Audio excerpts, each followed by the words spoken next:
दोस्तों, हमारे daily life में इलेक्ट्रिसिटी की कितनी इंपॉर्टेंस है ये शायद मुझे बताने की जरूरत नहीं है। Fan, mobile, TV, refrigerator, AC, ये सारे ऐसे इक्विपमेंट्स हैं जिनके बिना आज हम अपनी जिंदगी की कल्पना भी नहीं कर सकते। और इन सारी चीज़ों को चलाने के लिए हमें ज़रूरत होती है इलेक्ट्रिसिटी यानी कि बिजली की। हम चाहे घर पर हों या फिर ऑफिस में, हर जगह हमें बिजली यानी कि करंट की ज़रूरत पड़ती है। दोस्तों, एक ज़माना था जब लोग दिए की रोशनी में अपनी ज़िंदगी बिता लेते थे, और एक आज का समय है यदि महज 12 घंटे के लिए भी आज बिजली चली जाए तो चारों तरफ हाहाकार मच जाएगा। बड़ी बड़ी फैक्ट्रियाँ चलनी बंद हो जाएंगी, बड़े बड़े मशीन्स काम करना बंद कर देंगे, इवन हमारे रोज़मर्रा के इक्विपमेंट्स भी डेड हो जाएंगे। ऐसे में ये कहना गलत नहीं होगा कि आज के समय में रोटी, कपड़ा और मकान की तरह ही बिजली भी लोगों की बेसिक नीड बन चुकी है। पर यहाँ सोचने वाली बात यह है कि जो चीज़ हमारी लाइफ के लिए इतनी ज़्यादा ज़रूरी है, उस चीज़ का आविष्कार किसने किया, किसने इलेक्ट्रिसिटी यानी बिजली का इन्वेंशन किया, और सबसे ज़रूरी कब किया। दोस्तों, अगर आप भी इलेक्ट्रिसिटी के इतिहास के बारे में जानना चाहते हैं और अपने ज्ञान को बढ़ाना चाहते हैं तो इस वीडियो में हमारे साथ अंत तक बने रहिएगा। दोस्तों, यहाँ सबसे पहले तो हमें ये जानने की ज़रूरत है कि इलेक्ट्रिसिटी का आविष्कार नहीं बल्कि उसकी खोज हुई थी। खोज और आविष्कार में एक बहुत बड़ा डिफरेंस होता है जिसे लेकर अक्सर लोग कंफ्यूज रहते हैं, पर आज के इस वीडियो में हम आपके इस कंफ्यूजन को भी हमेशा के लिए दूर कर देंगे। दोस्तों, जो चीज़ नेचर में पहले से मौजूद है और उसे जब किसी इंसान द्वारा खोजा जाता है तो उसे साइंस में खोज कहा जाता है। जैसे फायर, ये हमारे नेचर में पहले से ही मौजूद है और बाद में आदि मानव ने इसे खोज निकाला था। लेकिन जब कोई चीज़ नेचर में पहले से मौजूद नहीं हो और उसे किसी इंसान के द्वारा बनाया जाए तो उसे इन्वेंशन यानी कि आविष्कार कहा जाता है, और जो आविष्कार करता है उसे हम साइंटिस्ट कहते हैं। अगर बात इलेक्ट्रिसिटी यानी कि करंट की करें तो ये तो नेचर में पहले से मौजूद था, इसलिए ये कहना गलत होगा कि इलेक्ट्रिसिटी का इन्वेंशन हुआ है, क्योंकि इलेक्ट्रिसिटी की तो खोज हुई थी। वैसे यहाँ ध्यान देने वाली बात यह है कि इलेक्ट्रिसिटी की भले ही खोज हुई हो, लेकिन आज हम जिस अल्टरनेटिंग करंट यानी कि एसी करंट का इस्तेमाल अपने घर, ऑफिस में करते हैं उसका आविष्कार हुआ था। फैन, टीवी, रेफ्रिजरेटर, इन सारी चीज़ों को चलाने के लिए जिस करंट का इस्तेमाल किया जाता है वो अल्टरनेटिंग करंट है। पर जो करंट आज हमें बैटरी से मिलता है वो डीसी करंट यानी कि डायरेक्ट करंट होता है। हमारे साइंटिस्ट ने डीसी करंट की ही खोज की थी। बाद में डीसी करंट को ध्यान में रखकर अल्टरनेटिंग करंट का इन्वेंशन किया गया था। और आपको ये भी पता होना चाहिए कि ये सभी खोज और इन्वेंशन किसी एक इंसान के द्वारा नहीं किए गए हैं, बल्कि ये अलग अलग समय में अलग अलग लोगों के द्वारा किया गया है।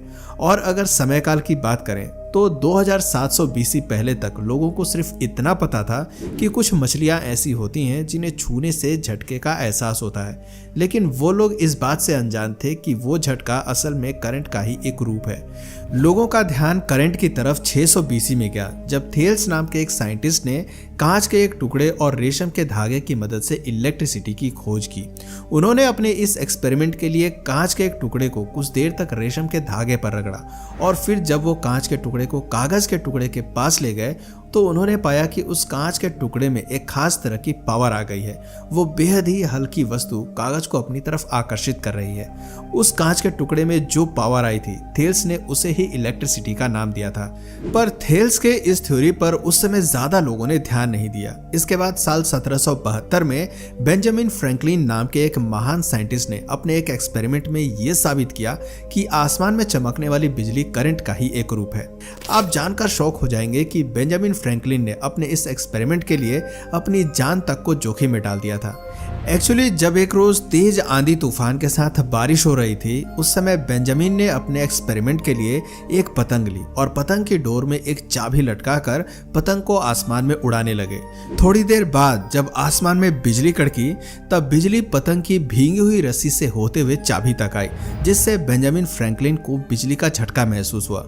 और इस तरह से बेंजामिन फ्रैंकलिन ने यह साबित कर दिया कि आसमान में कड़कने वाली बिजली करंट का ही एक रूप है। वाकई बेंजामिन फ्रैंकलिन एक ग्रेट साइंटिस्ट थे। दोस्तों, उनकी इस महान थ्योरी की वजह से ही बिजली की खोज करने का श्रेय उन्हें दिया जाता है।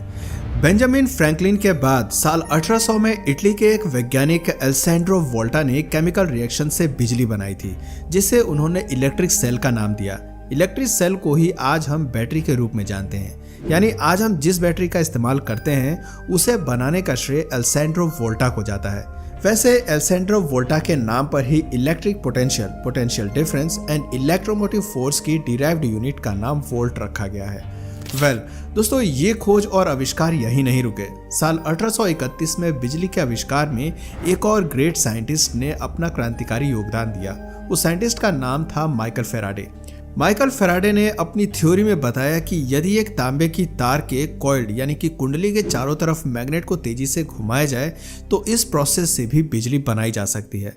दोस्तों, माइकल फैराडे के इस आविष्कार को ही आज इलेक्ट्रोमैग्नेटिक इंडक्शन का नाम मिला हुआ है।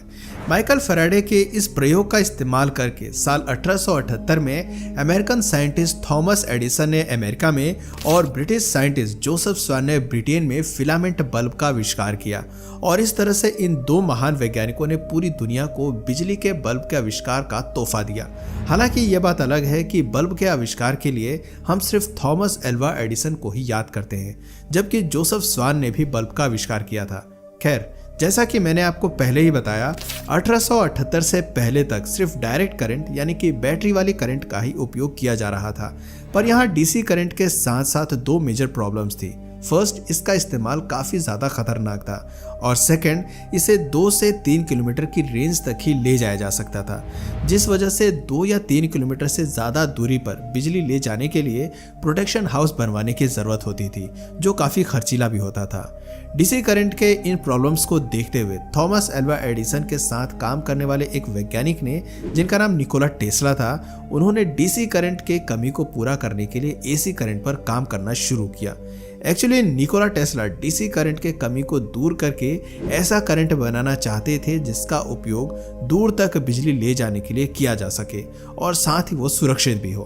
कहा जाता है कि उस समय जब निकोला टेस्ला ने अपने इस एक्सपेरिमेंट के बारे में थॉमस एल्वा एडिसन को बताया तो एडिसन साहब ने एसी करंट के कॉन्सेप्ट को अपनाने से मना कर दिया और उन्होंने निकोला टेस्ला को क्लियर वर्ड्स कह दिया कि आपको जो भी एक्सपेरिमेंट करने हैं वो आप हमारे डीसी जनरेटर पर ही करें। एसी करंट के कॉन्सेप्ट के लिए हम कुछ भी अलग से नहीं करने वाले हैं। उस समय थॉमस एल्वा एडिसन का ये रवैया निकोला टेस्ला को अच्छा नहीं लगा, इसलिए उन्होंने एडिसन की कंपनी छोड़ दी और वो अकेले ही एसी जनरेटर और एसी मोटर के थ्योरी कॉन्सेप्ट पर काम करने लगे। निकोला टेस्ला की मेहनत रंग लाई और उन्होंने 1887 में एसी करंट का आविष्कार करके पूरी दुनिया को चौंका दिया। निकोला टेस्ला के द्वारा आविष्कार किया गया एसी करंट को वायर की हेल्प से लंबी दूरी तक ले जाया जा सकता था और वो भी बिल्कुल सुरक्षित तरीके से। दोस्तों, अब तो आप समझ ही गए होंगे कि बिजली के खोज से लेकर उसके आविष्कार तक कई सारे वैज्ञानिकों ने अपनी थ्योरी और कॉन्सेप्ट पर काम किया और उन्हीं की मेहनत का ये नतीजा है कि आज हम अपने घर में बैठे बैठे कंप्यूटर, फोन, लैपटॉप, पंखा, फ्रिज, एसी जैसे कई इलेक्ट्रिसिटी से चलने वाले इक्विपमेंट का इस्तेमाल बस एक स्विच दबाकर कर सकते हैं। भारत में बिजली का आविष्कार कब हुआ? दोस्तों, भारत में अगर बिजली के आविष्कार की बात करें तो आपको जानकर हैरानी होगी कि भारत में बिजली का आविष्कार आज से हजारों साल पहले ही हमारे ऋषि मुनियों ने कर दिया था। जी हाँ, भारत में बिजली का आविष्कार एक बैटरी के रूप में हुआ था। भारतीय इतिहास के वैदिक ग्रंथों के अनुसार दुनिया की सबसे पहली बैटरी महर्षि अगस्त्य द्वारा बनाई गई थी। जिन्हें महर्षि अगस्त्य के बारे में नहीं पता, उन्हें बता दें, महर्षि अगस्त्य के भाई का नाम विश्रवा था और विश्रवा कोई और नहीं बल्कि रावण के पिता थे। खैर, वापस से हम अपने टॉपिक पर आते हैं। महर्षि अगस्त्य ने सबसे पहले ड्राई सेल का आविष्कार किया था। इसका वर्णन आपको अगस्त्य संहिता नाम की किताब में मिल जाएगा। इस किताब में महर्षि अगस्त्य ने ड्राई सेल बनाने की पूरी तकनीक बताई है। दोस्तों, इस किताब में लिखी ड्राई सेल बनाने के मेथड को पढ़कर देश के वैज्ञानिकों ने काफी समय के बाद ड्राई सेल को बनाया। यानी कि यह कहना गलत नहीं होगा कि ड्राई सेल बनाने की तकनीक हजारों वर्ष पुरानी है, लेकिन यह हमारा दुर्भाग्य है कि उस समय पेटेंट कराने जैसा कोई साधन नहीं था, जिस वजह से आगे जाकर बिजली का आविष्कार करने का श्रेय अमेरिका और इंग्लैंड के वैज्ञानिकों ने ले लिया। दोस्तों, साल 1879 का समय था जब सबसे पहले भारत के कोलकाता शहर में इलेक्ट्रिसिटी बनाने वाली फैक्ट्री लगी थी। इसके बाद साल 1905 में देश की राजधानी दिल्ली में डीजल से इलेक्ट्रिसिटी का प्रोडक्शन शुरू किया गया। फिर क्या था, समय के साथ साथ धीरे धीरे पूरे देश में इलेक्ट्रिसिटी का इस्तेमाल किया जाने लगा। तो दोस्तों ये थी बिजली के खोज से लेकर उसके आविष्कार तक की पूरी कहानी। वैसे क्या आपको आज से पहले ये बात पता थी कि बिजली की खोज हुई थी, ना कि आविष्कार? अपना जवाब हमें नीचे कमेंट सेक्शन में जरूर बताइएगा। और अगर इस वीडियो से आपको कुछ नया जानने या सीखने को मिला या फिर इंटरेस्टिंग लगा तो प्लीज इस वीडियो को एक लाइक करके अपने फ्रेंड्स और फैमिली में से जरूर शेयर करें। और यदि आप इस चैनल पर नए हैं तो प्लीज इस चैनल को सब्सक्राइब करके बेल नोटिफिकेशन आइकन को ऑन कर लीजिए ताकि हमारे आने वाले वीडियोस आप मिस ना करें। मिलते हैं फिर किसी वीडियो में नए टॉपिक के साथ, तब तक के लिए नमस्कार।